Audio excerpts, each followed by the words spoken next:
Mason, I mean, a controversial weekend? No, it's not. It's not. No. For once. For once. For once. Yeah. Everything was pretty clean this weekend. Yeah, weird. Weird. No. It's like, what are we going to talk about? I've got nothing to talk about. nothing. I guess just Kevin Holland versus Derek Brunson? Oh, wow. Okay. This was not the fight I was expecting. Let's just be really honest. I was expecting a lot more from Kevin Holland. It didn't happen. But Derek Brunson, man, he looked so good. Yeah. Good in the clinch, good with the wrestling transitions, just completely dominated Kevin Holland on the ground. He did. He absolutely did. And it was a great, smart strategy from Derek Brunson.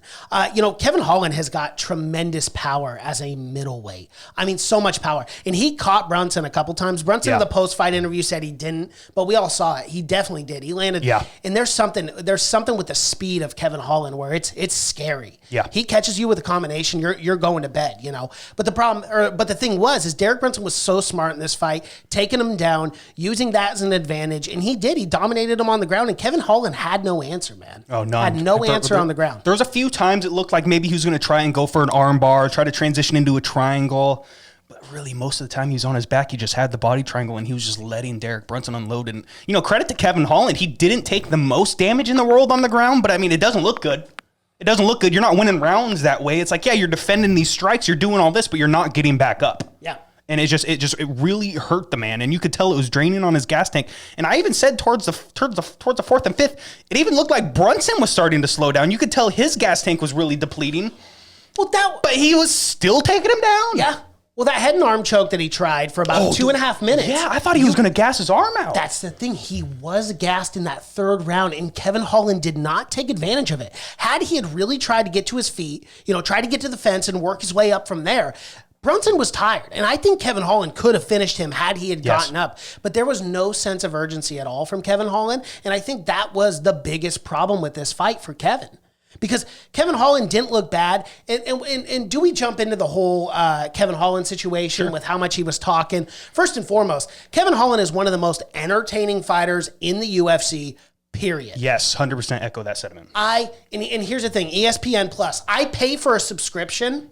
Okay, if I'm paying for a subscription and it's a limited viewing source, right? I get on ESPN, you can't do the cuss words. I get it. But if I'm paying you for a subscription, I want to hear everything that goes on. Please quit bleeping out the cuss words on ESPN Plus. Yes. How irritating is that? Extremely. When you can't even hear the shit talk because it just goes silent for a few seconds.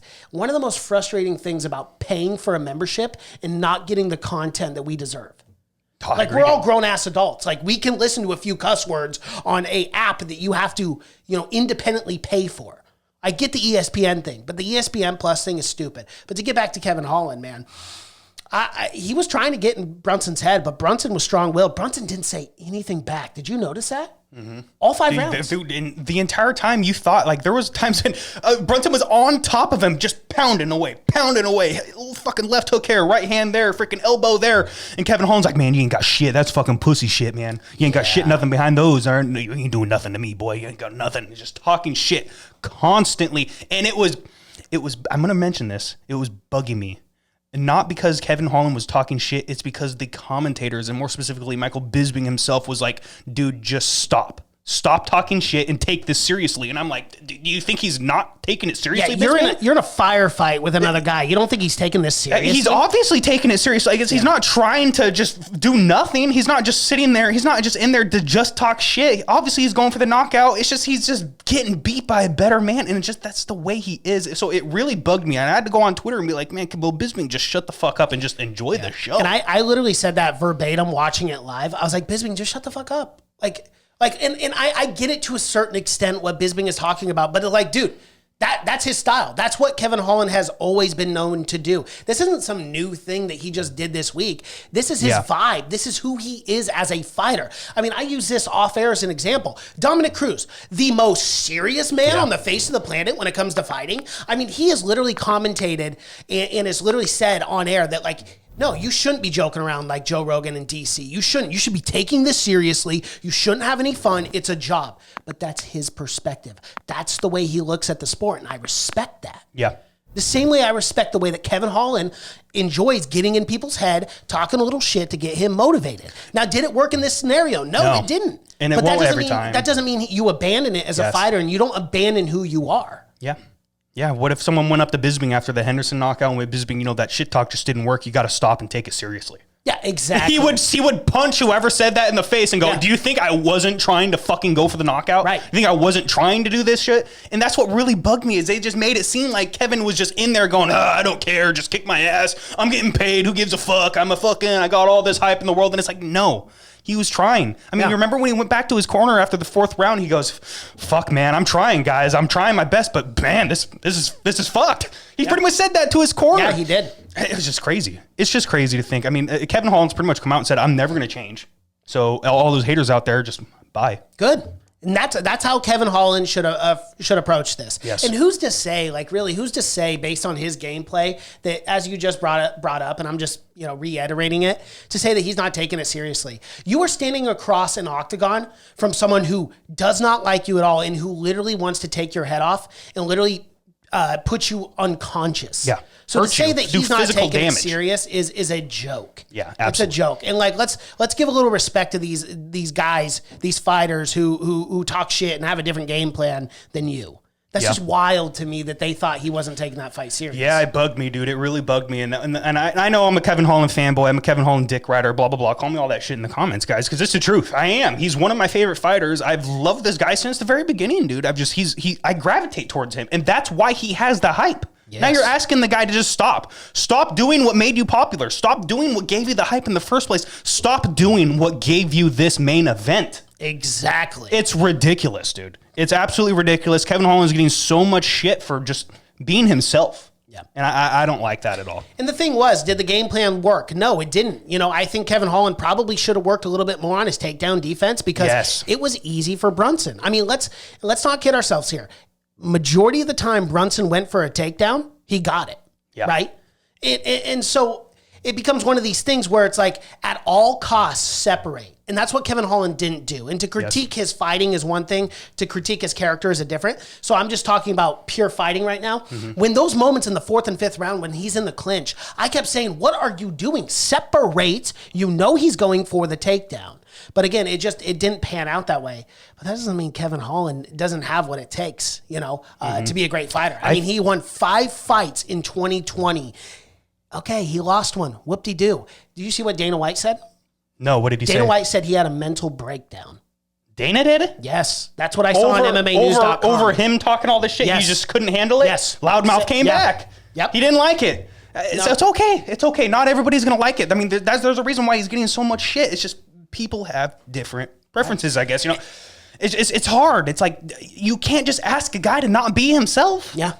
And not only that, dude, I am not joking. Had it not been for the shit talk, I'm not seriously. When he was shit talking in the first and second round, it would have been the most boring fight ever. Yes, it would have. It would have been the most boring fight ever, dude. I was standing on my feet in the living room watching this on my television. Like, come on, Kevin. Yes. Come on, Kevin. There's something as you brought up perfectly. You gravitate towards Kevin Holland. There's something unique and special about this kid. Yes. There really is, and I love watching him fight. I love, dude. I turned the TV up to almost 100 because for the parts that ESPN wasn't fucking blocking out, I was listening and being like, "What is he saying? What is he saying?" That's a unique thing in the sport where you literally just want the commentators to shut up so you can listen to what Kevin Holland has to say. If they made Derek Brunson versus Jack Hermanson, no offense to either of those guys, I mean, I have so much respect for both of them, but I would not watch that fight. I mean, obviously I would. I do a podcast, blah, blah, blah, but am I gonna go out of my fucking way to make sure, oh my God, this fight's on? No. I'm sorry, Derek Brunson, but it's sometimes I'd rather watch flies fuck. It's a weird analogy, but hey, let's roll with it. I'd rather watch flies fuck than watch a Derek Brunson main event. I'm sorry. I have so much respect for this guy. He is a killer in this division. Yes. He is without a doubt a top 5 middleweight, and he is a title contender. He is no gatekeeper. And that's the thing, too. People got to start putting some respect on Derek Brunson's name. Yes. Let's talk about Derek Brunson now, because let's transition over to Derek, because what Derek was able to do was so impressive and is just a testament to what he's been saying all along. This guy is a top contender in this middleweight division. People need to start putting some respect on him, and he needs a top 5 guy after dismantling Kevin Holland the way he did in literally perfecting the game plan. You want to talk about the call out? Let's talk about the call out. I fucking love the call. I called out Paulo Costa. You know, we all know he fell out of that last fight. We'll talk more about that in MMA news with Robert Whitaker. So Paulo needs a fight. Yeah, he does. I think that's a good matchup. Am I gonna, like I just said, am I gonna be clamoring, going, ooh, fuck, I can't wait to watch this fight? Probably not. But I'm going to watch it, and it's a very interesting matchup. You just don't know how Paulo can handle that wrestling takedown pressure, what he can do off his back if he does get there. Supposedly, he's a Brazilian Jiu-Jitsu black belt. I don't know who gave that guy his black belt, but that guy needs to be slapped, in my opinion. It's interesting. It's very interesting. And I want to bring up that matchup too. It is literally the perfect matchup. Paulo Costa coming off that embarrassing loss, now getting pulled from this fight. Brunson deserves a top 5 guy. And I mean, let's look. Robert Whitaker was about to fight Paulo Costa, and now Brunson, slides into that. Yeah, slides right into that spot. It works perfect. And again, another shout out to Derek Brunson. Not only did you go out there, dominate, and perfect your game plan, but then you had the perfect call out. This is what fighters need to emulate. This is what they need to copy. Yes. I mean, use a copy and paste here, because Derek Brunson is a savvy vet who knows exactly where he wants to be in this middleweight division. That's a perfect matchup. Yeah, I don't think anyone's like, oh yeah, I don't want to see that fight. I am so interested in that fight. Yeah, me as well. That's the perfect fight right there. I think it's the only one to make. I mean, who else? I mean, you got Vettori and Till fighting each other. I mean, the winner of that fight, maybe, but I feel like the winner of that fight might get a title shot, especially if Vettori wins. And here's the thing. Derek Brunson didn't take any damage really in this fight. I mean, yeah, he did get caught once or twice, but I mean, significant damage, right? Yeah, I think he got dropped once in the 5th, and that was it. And Paulo Costa needs a fight. You make this fight in June, July, give him a couple months. I mean, this is perfect. This is just what we need. This can co-main on a big pay-per-view. Absolutely, absolutely. And I'd be super stoked for it. So yeah, so great call out. Yeah, before we move on, I got to bring up Kevin Holland one more time. I mean, he's such a small guy. Like, for 185, he doesn't cut weight. He weighed in at 183, I believe. So, I mean, he says he walks around 190. I think he's pulling our leg a little bit there. I think maybe he walks around right around 185, 187, 186. Well, he weighed in at 183. Yeah, so I love the fact that he doesn't want to cut weight, because I do think that's something that more guys need to do, because when you're fighting at your natural weight class, I mean, you could still go out and fucking knock out anybody. He knocked out Jacare, who was just fighting at 205. So he's got the power, and it translates.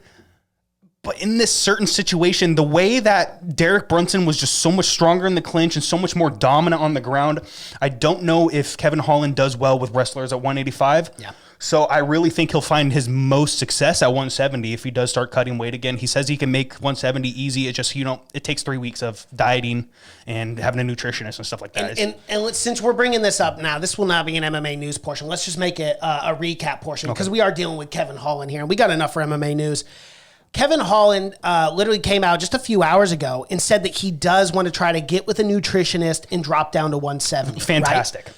Did you see who he called out at 170? Khamzat Chimaev? No, even better. Bilal, remember the name Muhammad. Ooh. Imagine his fight going down to 170. That's the perfect matchup, because you know what? Bilal, remember the name Muhammad, got the short end of the stick against Leon Edwards, right? And we know that fight is not going to be rematched, and Bilal wanted a main event.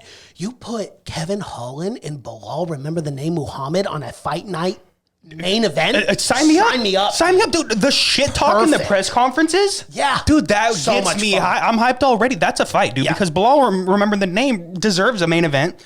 Kevin Holland, he's a main event fighter now. I think he is. I would love to see the analytics, but I think most of the people came into this last weekend's fight for Kevin.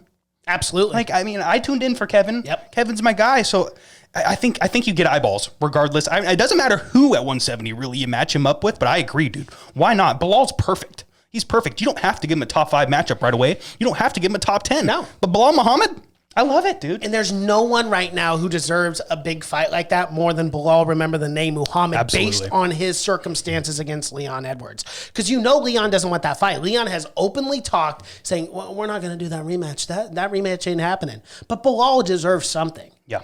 right? I mean, he was the one who got poked in the eye. Let's get him a big fight. Kevin Holland, that's a big fight. That's a big fight. Sign me up for that, man. As a fan, I'm all in. So. Absolutely. I love Absolutely. That's a great matchup, Mason.